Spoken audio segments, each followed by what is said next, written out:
Почитувани медиуми, почитувани граѓани, помина цела една недела од објавата на картелскиот скандал од 5 тони дрога од Македонија, која била запленета во соседна Србија. Со денови нема одговор на најважното прашање: како 5 тони дрога поминале преку македонската граница и кој ќе одговара? Нема приведени, нема осомничени, има само дефокус. Од јавно објавените фотографии може да се види дека запленетата дрога во Србија била пакувана во големи картонски кутии со димензии 60 на 40 сантиметри со по 4 до 5 килограми марихуана во најлонски кеси. Тоа значи многу пратки и многу возила или камиони. 5, 10, можеби и повеќе шлепери или камиони требало да ја поминат македонската граница. Како? Без подршка, заштита и логистика од врвот на власта, шверцот на огромна количина дрога преку границата едноставно не било возможно.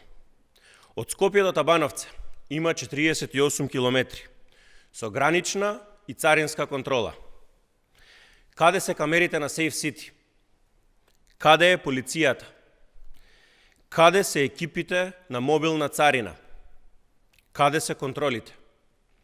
Мицковски, Тошковски, Тарчуловски, Бобан Николовски, началници, раководители, инспектори, службеници.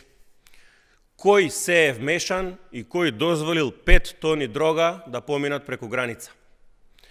Од медиумите видовме дека случајот во Србија е поврзан со сестринската на ВМРО партија СНС, како и со државни функционери. Случајно? Одговорност за картелскиот скандал со 5 тони дрога која од Македонија завршила во Србија води директно до врвот на власта. Затоа, наместо одговори на овие клучни прашања, сведоци сме на организирана медиумска кампања на власта за дефокус. МВР молчи за тоа како 5 тони дрога поминале преку македонската граница, ама објавуваат дека заплениле 40 тони канабис во земјава. Ако навистина се запленети 40 тони нелегално произведен и складиран канабис во Македонија, тогаш повторно одговорноста е кај власта и кај никој друг.